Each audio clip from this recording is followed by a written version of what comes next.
नमस्कार, स्वागत आहे तुम्हा सर्वांचं आपल्या यूट्यूबच्या लॉंग व्हिडिओमध्ये।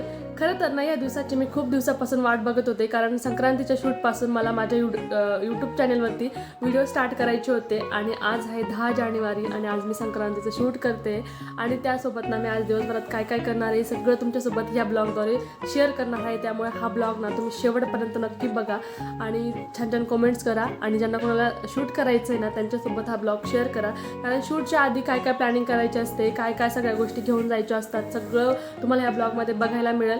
जेव्हा कधी तुम्ही शूट कराल, आत्ता कराल किंवा नेक्स्ट टाइम कराल, तेव्हा तुम्हाला या ब्लॉग कामात येईल। त्यामुळे ब्लॉग पूर्ण शेवटपर्यंत बघा आणि ब्लॉग आवडल्यास छान छान कमेंट्स देखील करा।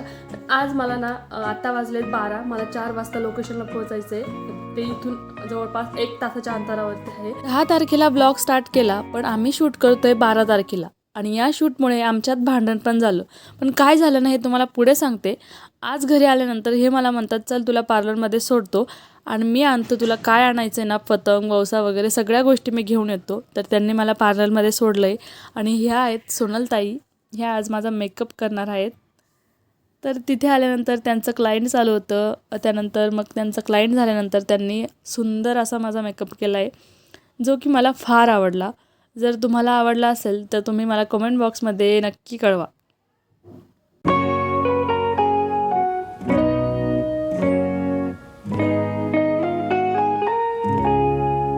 माझा मेकअप झाल्यानंतर मी साहेबांना कॉल केला की म्हटलं माझं आवरलं आहे, या तुम्ही घ्यायला। तर 5 मिनिटाच्या आत इथे साहेब खाली येऊन थांबले होते आणि असं पहिल्यांदा झालं असेल की त्यांनी 5 मिनटं सांगितले आणि ते 5 मिनटात पोचले असं, कारण शूट कंप्लीट करून त्यांना परत साईटवरती जायचं होतं त्यांच्या कामावरती। त्यामुळे त्यांना पण वाटत होतं की पटकन गेलो तर पटकन येता येईल रिटर्न तिकडनं असं।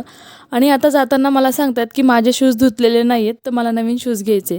म्हटलं आता वेळ होईल आपल्याला, आता नका घेऊ। तर नाही, म्हणतात की मी 5 मिनटात घेतो असं। तर तिथे ते शूज बघतायत, तर मी कशाला मागे राहू, म्हणून म्हटलं मला पण मॅचिंग चप्पल बघायची आहे। तर ही चप्पल मला फार आवडली, पण ती माझ्या साईजमध्ये नव्हती, तर मी ब्लॅकवाली घेतली आणि शूज आणि चप्पल घेऊन मग आम्ही पुढे निघालो। आणि तुम्हाला एक गोष्ट दाखवायची आहे, ती म्हणजे माझं ताट।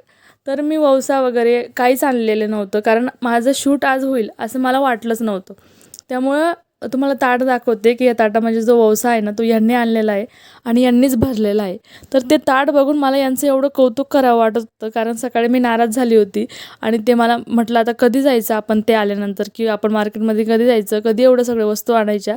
तर ते मला म्हटले होते की तू जा पार्लरमध्ये, मी सगळं घेऊन येतो असं, कारण त्यांच्यामुळेच उशीर झाला होता। तर त्यांनी एवढे छान ते खण भरले होते ना, ते खण बघून मला खूप भारी वाटत होतं। आणि आता आम्ही लोकेशनला पोहोचलो आणि ते फोटोग्राफर दादा होते ना, ते दादाच आम्हाला बाहेर रोडला घ्यायला आले होते, कारण जे लोकेशन होतं ना प्रॉपर ते थोडं आतमध्ये होतं आणि त्यांच्याकडनं आम्हाला चुकीचं लोकेशन सेंड झालं होतं। त्यामुळे तेच आले होते बाहेर घ्यायला। आणि तिथे आल्यानंतर तिथलं वातावरण तर खरंच खूपच भारी होतं, खूप मस्त वाटत होतं। संध्याकाळची वेळ होती आणि ते आमच्या साहेबांनी पण चेंज केलं होतं। आणि त्यानंतर आम्ही पतंग आणायचं विसरलेलो होतो, पण बरं झालं तर दादांनी पतंग घेऊन आले होते आणि खूप छान आमचं जे लोकेशन होतं ना खरंच खूप भारी होतं। मला तरी खूप प्रसन्न वाटत होतं तिथे गेल्यानंतर।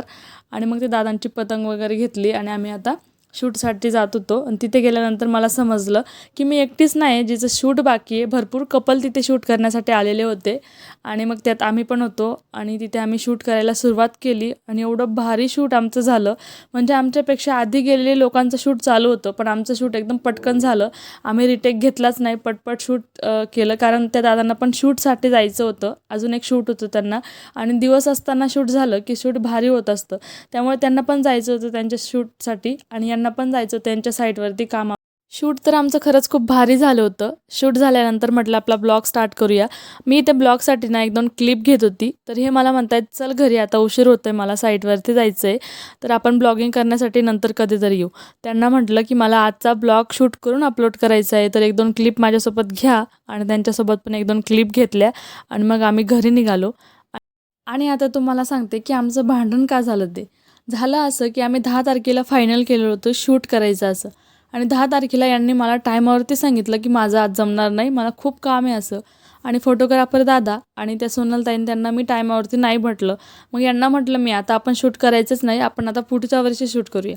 तरी मला म्हटले नाही, आपण 12 तारखेला शूट करूया, 12 तारखेला मला थोडं काम कमी आहे। आणि सकाळी 12 तारखेला मला म्हणतात की मी मुलांना कामाला लावून लगेच घरी येतो 12 वाजेपर्यंत किंवा 1 वाजेपर्यंत येतो। म्हटलं ठीक आहे, 1 वाजेपर्यंत आले तरी पण आपण 4 वाजेपर्यंत सगळं व्यवस्थित आपलं होईल असं आवरून. तर हे घरी आले 2 वाजता. म्हणजे आता 2 वाजता आल्यानंतर म्हटलं कधी मार्केटमध्ये जायचं, कधी पार्लरमध्ये जायचं आणि कधी सगळ्या वस्तू आणायच्या. तर म्हटलं आता मला शूट करायचंच नाही म्हटलं. तर ते मला म्हटले, की "तुला काय करायचं आहे, तू पार्लरमध्ये जा, मी सगळ्या वस्तू बरोबर घेऊन येतो." आणि खरंच ते मला पार्लरमध्ये घ्यायला आले ना, तेव्हा त्यांनी सगळं जे वळसा होता ना, तो एवढा व्यवस्थित आणलेला होता. मी त्यांना फक्त फोटो दाखवलेला होता. हे बघून तर मला ना, माझा राग एका मिनिटात शांत झाला आणि असं आमचं भांडण पण मिटलं होतं. आणि तिकडनं घरी येताना त्यांना म्हटलं, "मला भूक लागली, मला पाणीपुरी खायची." तर मस्त पाणीपुरी खाल्ली आणि घरी निघालो. शूट तेवढं भारी झालं, पण येताना एवढी ट्रॅफिक लागली ना, त्या ट्रॅफिकमुळे एवढं डोकं दुखायला लागलं होतं आणि यांना पण साईटवरती जायला उशीर झाला. त्यामुळे त्यांनी मला खाली पार्किंगला सोडलं आणि ते साईटवरती गेले. हा ना या वर्षातील आपला पहिला ब्लॉग आहे, त्यामुळे याला भरपूर प्रेम द्या. ब्लॉग कसा झाला हे कमेंटमध्ये सांगा. मी कशी दिसते ते देखील कमेंटमध्ये सांगा. आणि मी ठरवलंच होतं की 2026मध्ये जेव्हा मी संक्रांतीला शूट करेल ना, त्याचा ब्लॉग शूट करून आपल्या यूट्यूब चॅनलवरती अपलोड करेल. आणि तेव्हापासून मी आपल्या यूट्यूब चॅनलला लाँग व्हिडिओ मी अपडेट करत जाईल असं. तर फायनली तो दिवस आला. मी संक्रांतीचं शूट पण झालं, शूट पण खूप छान झालं, मेकअप पण खूप छान झाला आहे, मला खूप आवडला. आणि त्याचा ब्लॉग शूट करून मी आता तुमच्यासोबत शेअर करते. त्यामुळे ब्लॉग कंटिन्यू शेवटपर्यंत बघा आणि कसं झालं आहे मला कमेंट करून सांगा. इथून पुढे खूप छान छान ब्लॉग तुम्हाला माझ्या चॅनलवरती बघायला मिळणार आहे. त्यामुळे आपल्या चॅनलला आत्ताच सबस्क्राईब करा, तुमच्या मित्रपरिवारामध्ये शेअर करा, तुमच्या फॅमिली मेंबरमध्ये शेअर करा. आपले सबस्क्रायबर पटकन वाढले पाहिजे. आणि यावर्षी तर तुम्हाला खूप छान छान ब्लॉग माझ्या यूट्यूब चॅनलवरती बघायला मिळणार आहे. तर तेच कमेंट करा, लाईक करा, शेअर करा आणि फॉलो देखील करा इंस्टाग्रामवरती.